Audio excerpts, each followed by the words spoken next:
अध्यक्षता कर रहे अध्यक्ष महोदय श्री दयाशंकर पटेल जी, दीवानी बार के मंत्री, मंच पर उपस्थित इंद्रजीत और तमाम लोग जो भी मंच पर बैठे हुए हैं, मैं सारे लोगों के नाम लेने के साथ साथ मैं यहाँ पर उपस्थित जितने भी लोग हैं इन्हें बहुत बहुत धन्यवाद देना चाहूँगा कि आप लोगों ने अपने कीमती समय को निकाल करके जो इस इंडियन लीगल प्रोफेशनल एसोसिएशन के इस मीटिंग में सहयोग किया है, शामिल हुआ है, उसके लिए बहुत बहुत धन्यवाद।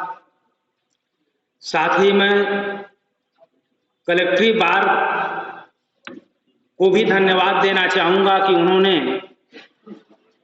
हमारे इस मीटिंग के लिए जो इस हाल को मुहैया कराया, इसके लिए भी बहुत बहुत धन्यवाद। इन सब चीज़ों के बाद मैं सीधे विषय पे आना चाहूँगा और जो विषय हमारे बीच में रखा गया है उन विषयों में से आप किसी एक विषय को दूसरे से अलग नहीं कर सकते हैं और एक पे चर्चा करेंगे तो दूसरे पे स्वतः चर्चा हो जाए। वो विषय है अधिवक्ताओं के सामाजिक जिम्मेदारी के बगैर समतामूलक समाज का निर्माण नहीं हो सकता। सामाजिक न्याय की लड़ाई लड़े बगैर व्यवस्था परिवर्तन संभव नहीं है। इस विषय को हम लोग संगठनों के माध्यम से, मीटिंग के माध्यम से बराबर उठाते रहे हैं और जो भी इस तरह की सम्मेलन या मीटिंगें होती रही हैं उसमें शामिल होते रहे। सबसे बड़ी चीज है कि इस सामाजिक न्याय की लड़ाई में हमें किन किन बातों पर ध्यान देना चाहिए, कौन कौन सी बातें हमारे बीच में रोड़ा का काम करती हैं, बाधा का काम करती हैं, उसे ध्यान दें। कौन कौन सी चीजें ऐसी हैं जिसे हमें अपने दिमाग में बना के चलना है कि ये जब भी आएंगे तो हमारे विरुद्ध ही आएंगे, हमारे साथ नहीं आएंगे। इन सब चीजों का ध्यान देते हुए हमें आगे की कार्रवाई, आगे के संघर्ष को नई दिशा देनी पड़ेगी और वो मैं छोटी छोटी बातों को छोटे छोटे माध्यमों से आपके बीच में रखना चाहूँगा। सबसे पहली चीज तो यह है कि किसी भी समाज के, किसी भी जाति के, किसी भी कौम के उत्थान के लिए जो सबसे बड़ी बाधाएं उत्पन्न होती हैं वो अपने ही लोगों के बीच से होती हैं और जब अपने ही लोगों के बीच से होती हैं तो उन्हें सबसे पहले अपने ही बीच से समाप्त भी करना पड़ता है। मैं इन बाधाओं के रूप में आजकल हम लोग, जैसा दधिवल भाई कह रहे थे कि जितने लोगों का इस मीटिंग में इस जो पर्चा हम लोगों को मिला हुआ है, इस पर्चे में नाम है, कम से कम वही लोग आ जाते तो भी एक बड़ी मीटिंग हो जाती, मगर वो भी संभव नहीं है। हमारे लोगों के बीच इतना समय नहीं है या वो समय देना नहीं चाहते, दोनों ही बातें हो सकती, या वो पहले ही से मान के बैठे हैं जैसा कि हमारे अधिवक्ताओं में दो तीन तरह की चीजें पाई जाती हैं। किसी भी संघर्ष के बीच में अगर आप संघर्ष करना चाहेंगे तो एक तरह के लोग ऐसे आएंगे, अरे इससे फायदा क्या है, क्या इससे होने वाला है। दूसरी चीज ये होती है कि इसको करने से हमको मिलने वाला क्या है। कैलकुलेशन पहले शुरू हो जाता है, कदम आगे बाद में बढ़ते हैं। तो इन कैलकुलेशनों से थोड़ा सा परहेज करना पड़ेगा और कदम दर कदम हमें आगे बढ़ना पड़ेगा इस सिद्धांत के साथ कि इस छोटी सी लड़ाई हो या बड़ी सी लड़ाई हो, मगर एक कदम अगर चलना है तो उसमें छोटा ही सही मगर एक कदम मेरा भी बढ़ेगा। इस कदम के साथ हमें आगे बढ़ना चाहिए। और सामाजिक लड़ाई इतनी छोटी नहीं है, क्योंकि जितनी लड़ाई बढ़ने के लिए आप इसमें ताकत लगाते हैं, आपके विरोधी उसके 4 गुना ताकत लगा के इसे ध्वस्त करने का प्रयास करते हैं। कारण उसका यह होता है कि आपके बीच में जब बातें आती हैं तो एक चीज सामने आती है कि इस लड़ाई को लड़ा कैसे जाए। लड़ाई लड़ने के 2-3 साधन होते हैं। खुद जनता के बीच जाना, जनता के बीच में अपनी बातें रखना, मीडिया के माध्यम से जाना, ऐसे साधनों का प्रयोग करना जिससे ज्यादा से ज्यादा लोगों तक हमारी बातें पहुंच सकें। क्योंकि आजकल एक नई परंपरा भी बनी है कि मोबाइल लेकर के सोते रहेंगे, कुछ देखते रहेंगे, उसी को संघर्ष मान लेंगे। इस तरह के संघर्षों से दूर हटना, फिजिकल सहयोग जितना आप कर सकते हैं उन सहयोगों को देखना। और सबसे बड़ी बाधा यह है कि जो हमारे बीच में, मैं खासकर अपने मीडिया के भाइयों से कहना चाहूंगा, मैं इस मीडिया के नहीं बात करता हूं, ये मीडिया तो अपना काम कर रहा है। हमारा जो मीडिया है, जो राष्ट्रीय स्तर का मीडिया, जो मुख्य धारा का मीडिया है, उसके चैनलों पर जो एंकर बैठ करके हमारे दिन भर की मेहनत को 2 मिनट में पानी फेरते हैं और हमारे संघर्ष को बिल्कुल जीरो पे लाके खड़ा कर देते हैं। ऐसे लोगों से सजग रहना होगा।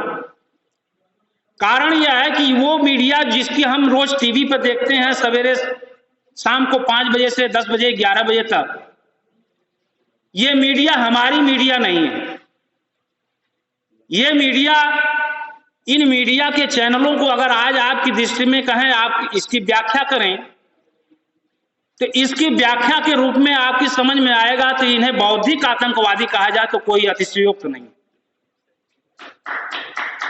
और ऐसे लोगों के लिए जो 3-4 योग्यताएं हैं, मैं ये सामान्य पत्रकार जो हमारे बीच में घूमते हैं, मैं इनकी बात नहीं कर रहा हूं, अगर बुरा लगे तो क्षमा करेंगे। मैं वो मुख्य धारा की सर्वोच्च मीडिया जो भारत दिल्ली से बैठ करके सारा संचालन करती है टीवी पे, अखबारों पे, मैं उसकी बात कर रहा हूं। उनके लिए 3-4 योग्यताएं हैं, जान लीजिए आप, जो कभी गाली हुआ करती थी वो योग्यताएं। उन्हें घामड़ होना चाहिए।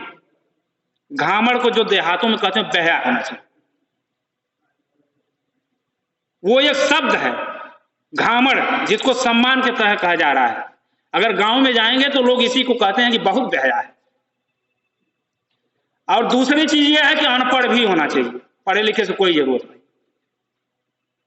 तीसरी चीज यह है कि सांप्रदायिक होना चाहिए।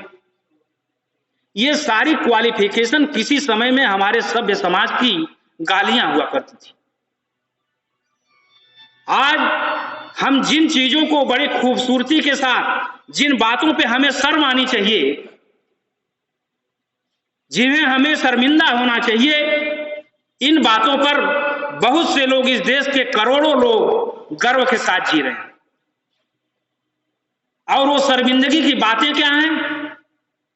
उन्होंने किसी पढ़ने से मतलब, आप देश की विकास की बात करेंगे तब तक वो तुलसीराम दुबे को लेकर खड़े हो जाए कि तुलसीदास पंडित थे तो तुलसीदास दुबे थे। और मैं आपको इस मंच के माध्यम से बताना चाहूंगा कि किसी भी आंदोलन को, चाहे वो आर्थिक हो, चाहे वो सामाजिक हो, चाहे वो शोषण के विरुद्ध कोई आंदोलन हो, अगर इन आंदोलनों में आपने धर्म को लेकर घुसा दिया तो आपकी आंदोलन वहीं से समाप्त हो जाएगा। इसलिए धर्म पर तो आपको चर्चा ही नहीं करनी है। जो करते हैं उन्हें करने दीजिए, उनको अवॉइड करके चलो। अभी आएंगे आप तो बहुत से वक्ता ऐसे आएंगे, कोई कहेगा कोई कलई में बांधा है धागा, वो जो रक्षा आता है, कोई कहेगा ब्राह्मणवाद का विरोध करता है, कोई कुछ करता हुआ आ जाएगा। मैं इन सारे लोगों से कहना चाहूंगा कि सब कुछ बांधो, बगैर रामायण पढ़े, बगैर गीता पढ़े उनकी कमियों को कैसे आप जानो। ज्ञान प्राप्त करने के 4 माध्यम हमारे जो सभ्य समाज में है उसमें बताए गए। और वो साधन क्या है? 5% लोग ऐसे होते हैं जो पढ़ करके ज्ञान प्राप्त करते हैं। 5% ऐसे लोग होते हैं जो स्वतः कुछ करते हैं और कुछ प्राप्त कर लेते हैं। 10% ऐसे लोग होते हैं जो दूसरे के कार्यों से कुछ ज्ञान प्राप्त कर लेते हैं। मगर 80% का समाज ऐसा है जो सिर्फ और सिर्फ सुन करके ज्ञान प्राप्त करता है, और यही सारी खामियां हैं। सारी खामियां यही इस 80% के बीच में पड़ी हुई। और इस 80% लोगों को बताने वाला अगर कोई गलत रास्ता दिखा दे तो ये सारे के सारे 80% लोग गलत रास्ते पे चले जाएंगे। इसलिए बहुत जरूरी है कि आप हर ग्रंथों को पढ़िए, सबको पढ़िए, उसमें अपने मतलब की चीज को भी ढूंढिए। स्वामी विवेकानंद एक बार जा रहे थे रास्ते से होकर के, तो बगल के जमींदारों का मोहल्ला था, वहां पर वैश्याओं का नृत्य हो रहा था। तो उन्होंने कहा अपने अनुयायियों, इधर जाना नहीं है, इधर तो वैश्याएं सब डांस कर रहे। थोड़ी दूर पहुंचे तो उन सुंदर नगारों और घुघुरुओं से आवाज आई कि प्रभु मेरे अवगुण चित्त न धरियो, हो सके तो माफ करियो, तुम हो प्रभु मेरे अवगुण चित्त न धरियो, तुम हो समदर्शी, हो सके तो माफ करियो। दूर से जब घुंघरुओं की आवाज सुनाई दी तो स्वामी विवेकानंद लौट पड़े और उन्होंने कहा, उस वैश्या के आके पैरों पे गिर गए, कहा इन घुंघरुओं से इतनी सुंदर आवाज आ रही है, तो बाकी आप तो सुंदरता की प्रतिमूर्ति हैं। कहने का मतलब यह है मेरे कि आपको अगर कुछ प्राप्त करना है, अगर गंदगी में भी डूबना पड़े तो आपको गंदगी में जाना पड़ेगा, मगर वहां से जब निकलता है तो अपने मतलब की चीज को लेकर के निकलना है, गंदगी को लपेट के नहीं निकलना है। तो मैं अपने लोगों से, अपने सामाजिक न्याय के पुरोधाओं से यह बात कहना चाहूंगा, आपके मंच के बीच से एक बात बताऊं कि हमारे बीच में कुल लगभग हमारे 75 महापुरुष हुए हैं जो हमें समय समय पर रास्ता दिखाते रहे। मगर दुर्भाग्य यह है कि हम में से इतने लोग बैठे हुए हैं, इसमें से शायद ही कुछ लोग होंगे जो 10 लोगों का नाम बता दें, बाकी 65 का नाम कोई जानता उनता नहीं। ऐसे समाज में हम रहते हैं, ऐसे सोए हुए समाज को हमें जगाना है, और जब सोए हुए समाज को जगाना है तो हमें सोए हुए लोगों के हिस्से की नींद को नष्ट करना पड़ेगा, उनके हिस्से के बराबर हमें जागना पड़ेगा। क्योंकि हमारे पास अगर हम अपने लोगों को जगाने जाते हैं तो सबसे पहले हमारे ही देश के लोगों ने, हमारे ही लोगों ने हमारे पैरों में कीले गाड़ने का काम किया है। और इन सब चीजों को ध्यान में रख करके अगर हम आगे बढ़ेंगे, अकेले चल के, भीड़ के बीच से निकली हुई आवाज सच्ची आवाज होती है, जान लीजिए। और इस चीज में 2-3 चीजें हमारे विरोधियों के बहुत फेवर में है, इन चीजों को बहुत नोट करिए आप। क्या चीजें हैं? हमारे देश की बढ़ती हुई आबादी, हमारे देश की बढ़ती हुई बेरोजगारी, आए दिन धर्म और जात के नाम पे हो रहे झगड़े, ये 3 चीजें ऐसी हैं जो हमारी मौजूदा सरकार और हमारे प्रबल विरोधी जो हैं, जो हमें एक कदम भी आगे नहीं बढ़ना देना चाहते, इसमें उनके फेवर में है, उनके प्रबल पक्ष में है। और ऐसी स्थिति में बातें बहुत लंबी हो जाती हैं, लंबी खींच जाती हैं। ऐसी स्थिति में मैं ये चाहूंगा कि उन विषयों पे जरूर विचार किए जाएं जो विषय हमारे विपरीत जा रहे हैं। हमारे पक्ष में हमारे महापुरुषों ने बहुत सी चीजें बताई हैं, बहुत सी चीजें की दी हैं हमें, जिसे जान करके हम जान सकते हैं कि सामाजिक लड़ाई में क्या चीजें चाहिए, क्या चीजें नहीं चाहिए। आज ब्राह्मणवाद क्या है? ब्राह्मणवाद किसी जात का वाद नहीं है। ब्राह्मणवाद एक सोच है।